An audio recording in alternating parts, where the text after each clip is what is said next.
Hi everyone, hello everyone, assalamu alaikum. Um, Today's talk is about, actually carrying on from uh, yesterday, I think from podcast number 7. So, science says nothing, scientists do. Most of the scientists are biased and they obviously have their own opinions regarding what should be correct, etc. And the evidence is selective and subjective, based on or influenced by personal feeling, tastes or opinions. I mean, they cannot escape that as they you know grow into an adult. Anybody, any child growing up, of course, will experience a lot of subjective experiences, and that particular child, say Sam Harris or Richard Dawkins, and of course they were raised as a Christian, but when they realized that Trinity it doesn't make sense, and Earth is not between 6 and 10,000 years old, they realize, hold on, this Christianity it's not actually correct. Well, most of it is not. And so, that when they do science, like Sam Harris is a neuroscientist, and so obviously he ends up getting incorrect results, basically because he's inferring. I mean, he does have subjective baggage, so that's not going to help. Frank Turek on YouTube actually points that out, that science says nothing, but scientists do. Creation makes science possible. So if there was no brain, and if there was no neurons, and if there was no grey matter, and if there was no soil and rocks and animals and pigeons and creation, plants and trees, I mean, how would you do science? I mean, science is not absolute. Science will not give you absolute truths, such as Newton said gravity is a pulling force. And then Einstein came along, and Einstein said gravity is a pushing force. So there was a paradigm shift. Again, if I were to ask someone, show me gravity, like show me, I want to see gravity, they can't, because it's an invisible law of nature. So that's science. Science basically is experimentation, experiments, methods, techniques. Basically, science is a tool, and all you can do with science as a tool, you could basically, what you can observe with your eyes and touch and feel. But logically speaking, there is a lot of stuff that you cannot touch and feel. For example, our thoughts are real, but you can't touch them. Our thoughts are intangible.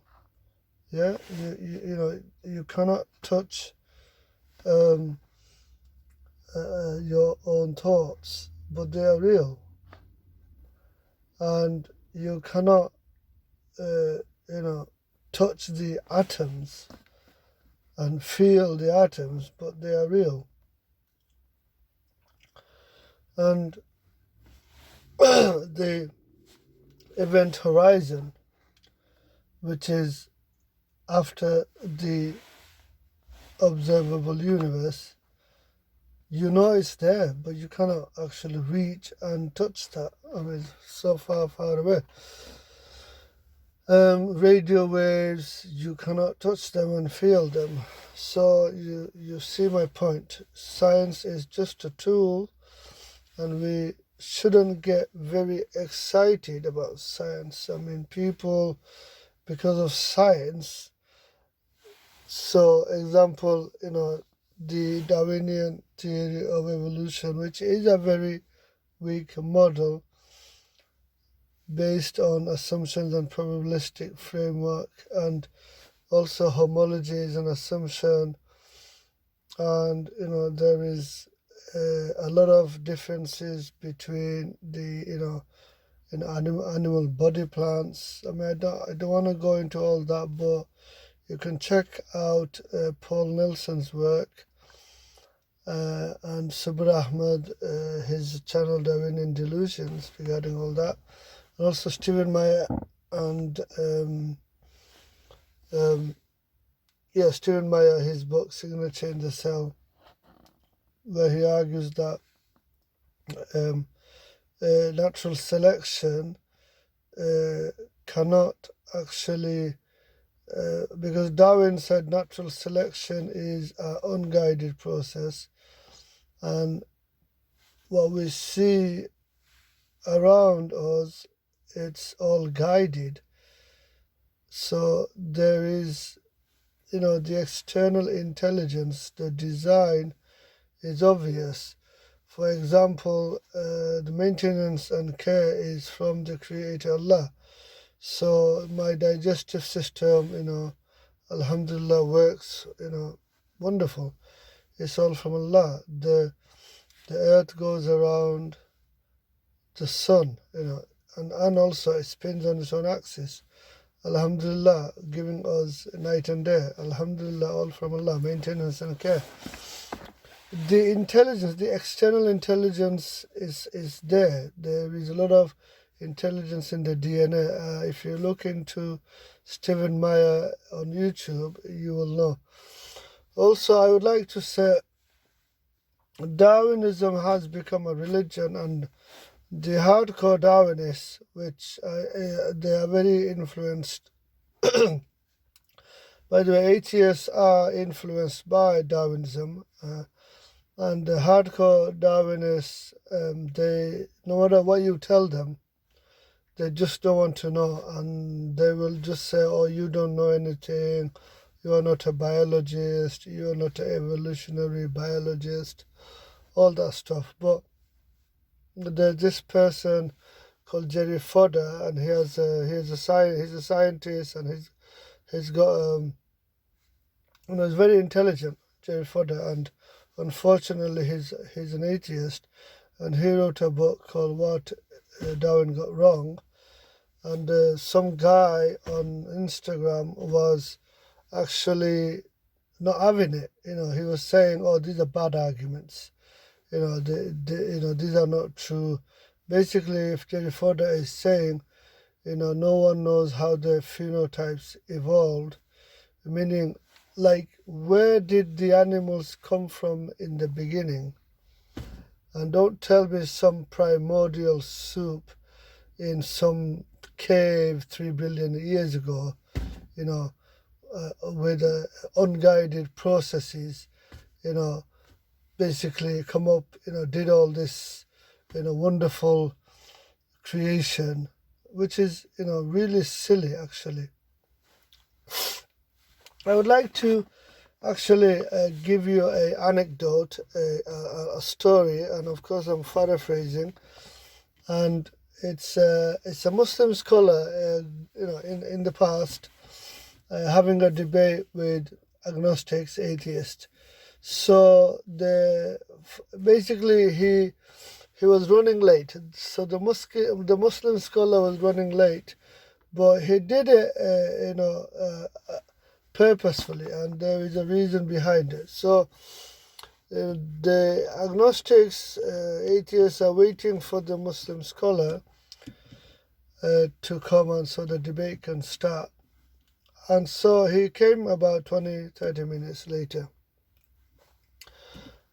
And so they were a little impatient, and they said, you're late. I mean, why are you late? And he said, oh, sorry, but what actually happened was, where he lives, there's a river in between, and, there was no one to cross the river, no boat. Usually there is a boat. So what he did, he basically waited, and as he waited for someone to come so he can cross the river and come to the debate, he saw, to his surprise, and this is what this Muslim scholar is telling the atheists, the agnostics. So to his surprise, the Muslim scholar, he saw the trees basically, cut themselves, the tree trunks themselves, and then the trees began to, cut more and became planks, and then the tree self-assembled and became a raft, and then he hopped on the raft and he crossed the river, and then he came to the meeting to do the debate. And as he said all that, and the agnostic atheists, they just looked at him and they said, are you crazy? Like, that's never going to happen. Trees start to cut themselves and self-assembled themselves and made a raft, and so you cross the bridge. And then he replied, if you don't believe that the trees themselves, the trees self-assembled themselves, the trunks, and made themselves a raft, and I used it to cross the river, then how can you believe that the entire universe was an accident, and there is order from chaos? And basically they just had nothing to say. And so this is the situation of the atheist. Basically, they choose atheism is a choice, and free will allows choices, and atheism is a choice. So that's that story. Freedom from the Creator Allah is an illusion. That's what it is. You see, freedom from the Creator Allah is an illusion. It's not real. Because atheists, they think that they can say, well, I don't believe in the Creator Allah. I mean, the atheists say this. And so they just think they are free from the Creator Allah, but they are not. They still need to, go to the bathroom to relieve themselves. They still need to eat. How are they free? They still need to sleep when they're tired. How are you free in the sense of actual freedom? I mean, actual freedom would be that you could manage, basically, you could actually manage your own earthly body, meaning you get to live forever. So managing your own earthly body, you actually do as you please, and you can shapeshift and rearrange the atoms in your own body, and you don't need to sleep if you don't need to. I mean, that would be freedom, if you know what I'm trying to say. But you cannot do any of that. So freedom, actual freedom is not real. It's fake. This is because, so freedom from the Creator Allah is an illusion. This is because we experience death. We don't die, we experience the death. Life is permanent. Life is not you only live once. This is incorrect and illogical. Life is permanent because our souls, rules are created eternal to live forever by the Creator, Allah. The experience of death is a phase and a part of the permanent life. Life is permanent because of the Ruh, and it has past, present, and also future to come.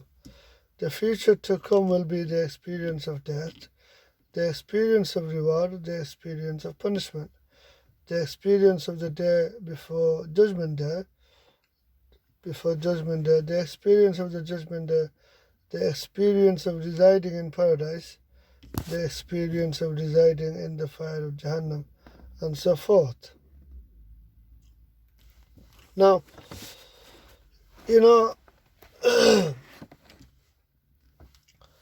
we Muslims should all feel truly sorry for those who die as non-Muslims, because according to the Quran, according to the Creator Allah, they will not be coming out of the hellfire.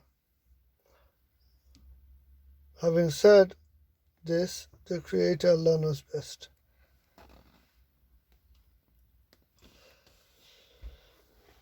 And so I will stop there, this particular video. Thank you for listening, and I will talk to you soon through my podcast. Comments are welcome, and please be civil when you have questions, like no swearing, please. Thank you very much.